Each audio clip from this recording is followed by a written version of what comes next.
The future of MEV, MEV smoothing, burning, and hashtag share the MEV. Since the explosion of DeFi in the summer of 2020, MEV, maximum extractable value, has continued to grow as a force in the Ethereum ecosystem. Toxic forms of MEV, such as front-running and sandwiches, can result in negative settlements for the transaction originators targeted by MEV bots. More neutral forms of MEV, like backrunning, have no impact on the transaction originator while still generating significant MEV profit. And more benevolent forms of MEV, like arbitrage, are necessary for the health of the ecosystem by balancing differences in asset prices across DeFi platforms. There are many layers of complexity underlying how MEV works, the actors that are involved, and how it impacts the economics of Ethereum. While only toxic MEV can result in negative transaction settlement, all forms of MEV pose a risk to validator centralization. Currently, most of the profits from MEV transactions flow down to the validator. The more validators one has, the higher the chance of proposing a block containing extremely high value MEV. As a result, more and more validators are likely to pull together to maximize their chance of earning these high value blocks. This begs the question: how does the ecosystem best mitigate the negative externalities posed by MEV while preserving the positive? This blog explores the benefits, trade-offs, and implementation issues of the different paths currently being explored for the future of MEV in the Ethereum ecosystem: MEV smoothing, MEV burning, and MEV sharing. The strategies outlined here are largely theoretical at the moment. Further research and testing will be needed before any specific strategies are committed to official Ethereum development paths. Why MEV is important to the future of Ethereum. While MEV and transaction ordering isn't new or specific to Web3, it has a higher level of visibility and, therefore, scrutiny as it relates to public blockchain networks. The opportunity for profit extraction in MEV is significant, with over 7 million in profit extracted in the last 30 days, according to EganFi data, with about 78% of that being profit from sandwiched transactions. Not only is MEV profit extraction a growing industry, it is a growing industry that is now intertwined with the economics of Ethereum staking. The Ethereum merge ushered in an era of proto-PBS, proposer-builder separation, on the network via a protocol sidecar known as MEV Boost.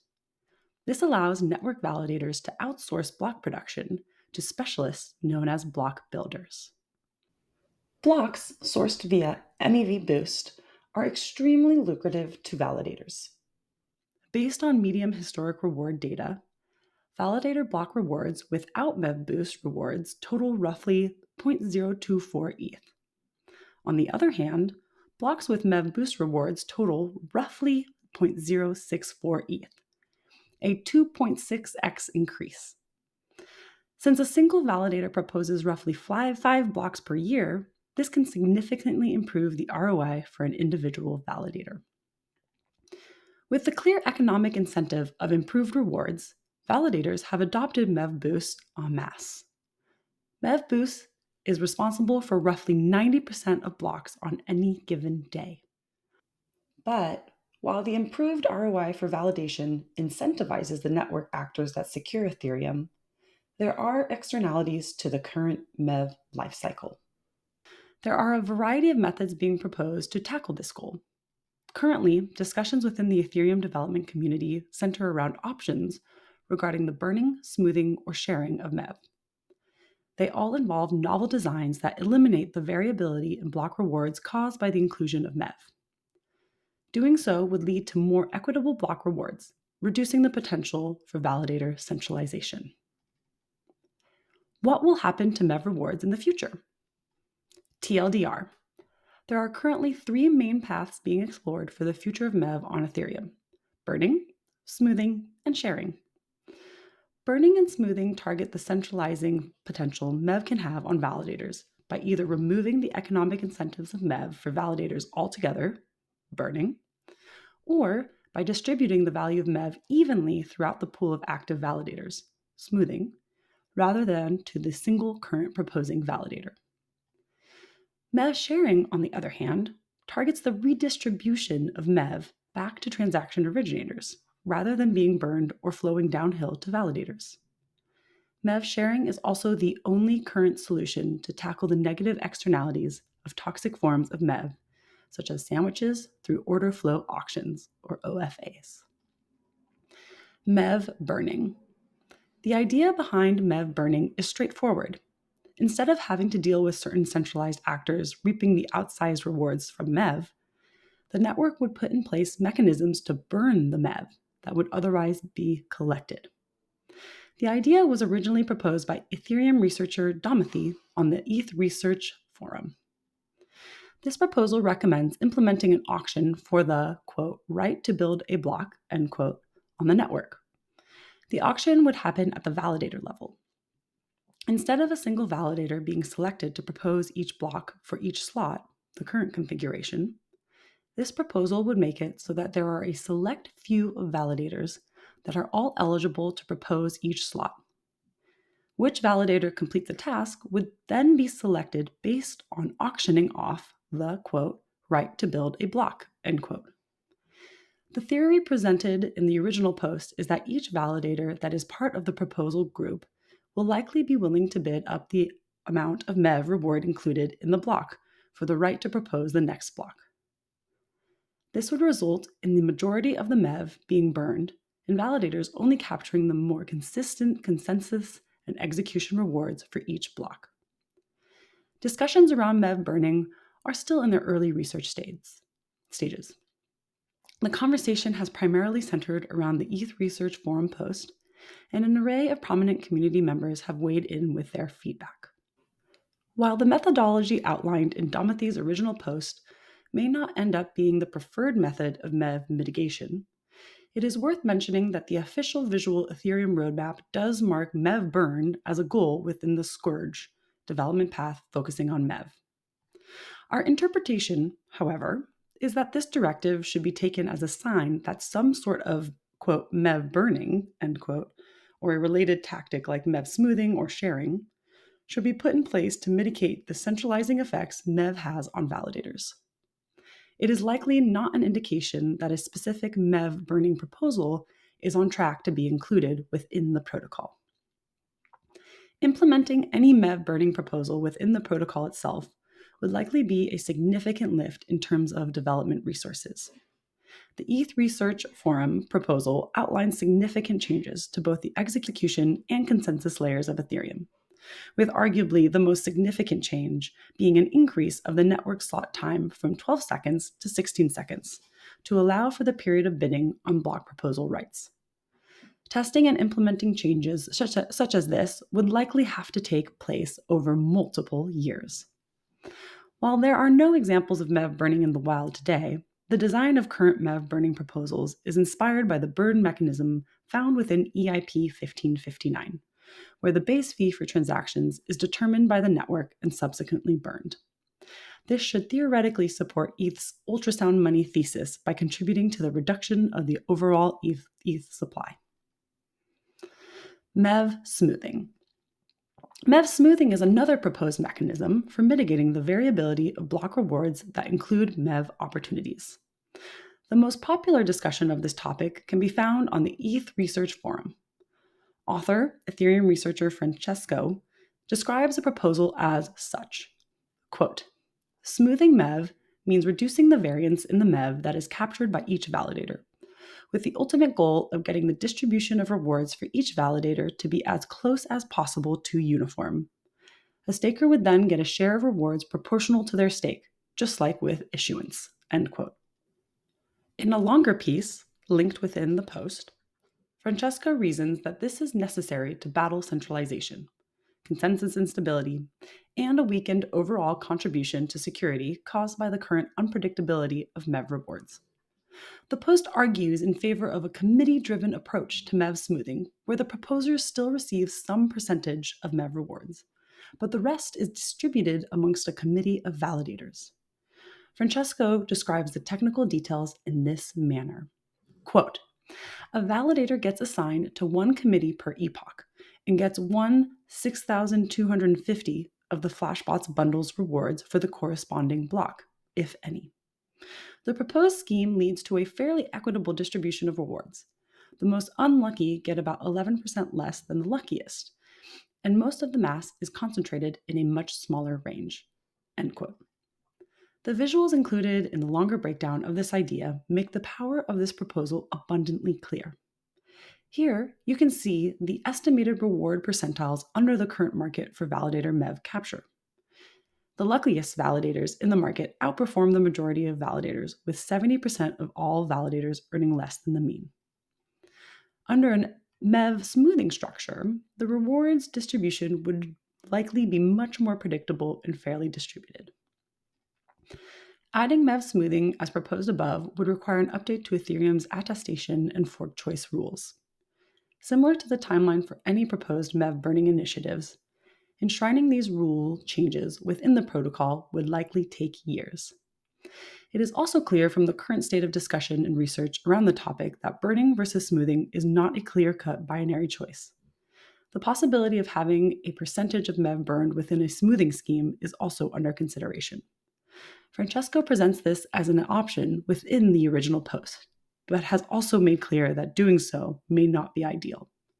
Twitter post from September 5th, 2021 by @thegostep. I am warming up to the idea that MEV should be burned.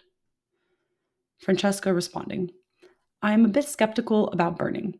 For example, you could take MEV smoothing and turn it into MEV burning, or at least apply some tax, but that would weaken the incentive compatibility of the whole scheme and maybe result neither in smoothing nor burning. And Twitter. This is not a universal view, however, and others have stated that the two ideas could live side by side. Twitter post from October 10th, 2022 by @RAlexStokes. The big one is trustless MEV smoothing to further reduce incentive to reorg and pressures to validators from centralization. Also having an in-protocol oracle means we can e.g. burn the MEV like 1559. Burning some of the MEV is likely the closest we can get to using MEV for public goods while still maintaining credible neutrality. End Twitter. There are also discussions around Ethereum staking middleware, such as the restaking protocol eigenlayer, to be used in future smoothing implementations. Twitter thread, @Tarun Chitra.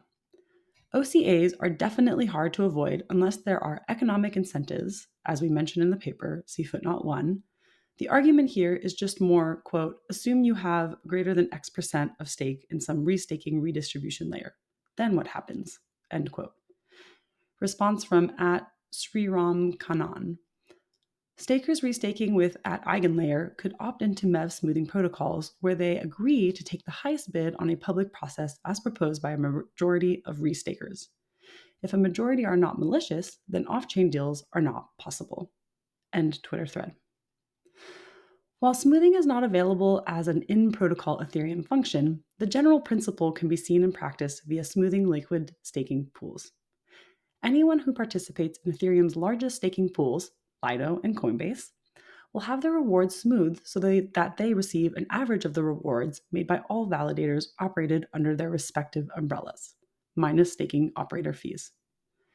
Rocket Pool also operates a voluntary smoothing pool that any mini pool node operator can choose to participate in. MEV sharing. While MEV smoothing burning focuses on the end of the MEV supply chain and interactions between block builders and validators, there are other proposed paths to minimize the variability of MEV that are being researched towards the beginning of the supply chain. This is generally called, quote, MEV sharing, end quote. The first high-profile discussion of the topic occurred when Blocknative CEO Matt Cutler appeared on the Bankless podcast to discuss the merge. We highly recommend watching the full video for context, but for the sake of brevity, the most important quote is included below outlining how MEV sharing is made possible by PBS. Quote, there's a user, there's a wallet, there's a dApp, there's a protocol, all of which you could sort of look at and say, quote, these are the sources of transactions of which MEV results, end quote. Wouldn't it be a more level playing field if they were to participate in this as well? So now you can have block builders that provide rebates. I always like to say, imagine instead of you having a wallet that you add money to pay for your gas fees, your wallet pays your user. One might imagine different wallets with different techniques, for how much they capture versus how much to share. And then users now have all sorts of new possibilities to select which wallet provides the greatest rate of rebate. So if you're a dApp developer, you can participate in this. If you are a wallet developer, you can participate in this. If you're a protocol, you can potentially participate in this as well. And so now, as a block builder, you have the opportunity to take that into consideration for blocks. And instead of just giving MEV all to the validator, you can say, quote, I want to share some of it with the user, end quote from Bankless. Post-merge, this concept has continued to evolve with numerous ideas currently in discussion regarding the best way to share MEV amongst the various members of the supply chain. Here at Blocknative, we have introduced a proposal known as Wallet Boost, which would help end users take control of outcomes and participate in the MEV market. In contrast to the in-protocol work that would need to be completed for MEV smoothing or burning, the MEV sharing features of Wallet Boost are available now for implementation between wallets and MEV searchers. The MEV Research Collective Flashbots has also introduced a proposal for programmable private order flow that rewards users. Their project, MEV Share, would complete this via a matchmaking protocol between users and searchers. For a deep technical overview of the current design space, we highly recommend the recent presentation from ZeroX Labs data scientist Danning Su at ETH Global. Danning covers how the MEV sharing workflow looks in practice, the current market for MEV revenue between searchers, builders, validators, and where surplus value can be found within the MEV supply chain to be returned to users. Be a part of the future of MEV. In the past, Blocknative helped the Ethereum community adapt to upgrades such as EIP 1559 and the Proto-PBS ecosystem put in place by the merge. We look forward to continuing to support the Ethereum development roadmap, process, and tackling the problem of the scourge. Validators can earn more by connecting MEV Boost to the Blocknative Relay endpoint. Connect to our relay today to maximize your block rewards. If you're a dApp or wallet interested in #ShareTheMev and Wallet Boost, we would love to chat with you. You can always join our Discord community for direct access to Blocknative employees or follow us on Twitter at Blocknative for the latest update from our team.